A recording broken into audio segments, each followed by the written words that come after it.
Praise the lord. ఈరోజు Bible వాక్యంగా మత్తయి సువార్త 10వ అధ్యాయము 39వ వచనము.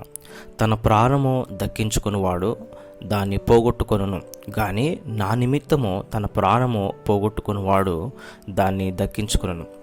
ఇక్కడ యేసుక్రీస్తు ప్రభువారు మాట్లాడుతూ, మరి ప్రభు నిమిత్తము మనము శ్రమలను అనుభవించాలి, అనేకులకు సాక్షిగా మనము నిలబడాలి, తన సిలువనెత్తుకొని తాను వెంబడించాలి అని యేసుక్రీస్తు ప్రభువారు అనేక విషయాలు చెప్పిన తర్వాత, ప్రభు నిమిత్తము మనము శ్రమ పడితే అది గొప్ప మేలు, ఆశీర్వాదము అని ఆయన తెలియజేస్తున్నారు. మన ప్రాణము కంటే ఎక్కువగా మనము దేవుణ్ణి ప్రేమించాలి, మన కుటుంబ సభ్యుల కంటే ఎక్కువగా ప్రభువుని ప్రేమించాలి అని అనేకమైన ఆజ్ఞలు ప్రభువారు చెప్తున్నారు. ఒకవేళ ఒక వ్యక్తి తన ప్రాణాన్ని రక్షించుకోవాలి అని అనుకుంటే దాన్ని పోగొట్టుకుంటాడు.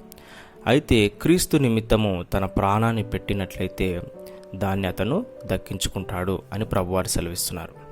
ఎప్పుడైతే మనము దేవుని నిమిత్తం త్యాగపూరితంగా జీవిస్తామో మనం కోల్పోయింది సమస్తం కూడా దేవుడు తిరిగిస్తాడు.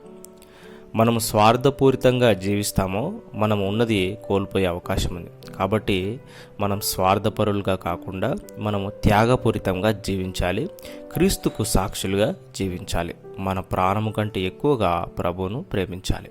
ఆమెన్. చిన్న ప్రార్థన. పరిశుద్ధుడైన దేవా, ప్రేమగల తండ్రి, మొదట దేవుణ్ణి ప్రేమిస్తూ తర్వాత ప్రజలను ప్రేమించే కృపను మాకు అనుగ్రహించమని యేసుక్రీస్తు నామంలో ప్రార్థిస్తున్నాను తండ్రి. ఆమెన్. God bless you. నేను ఎలీషా అబ్రహాం.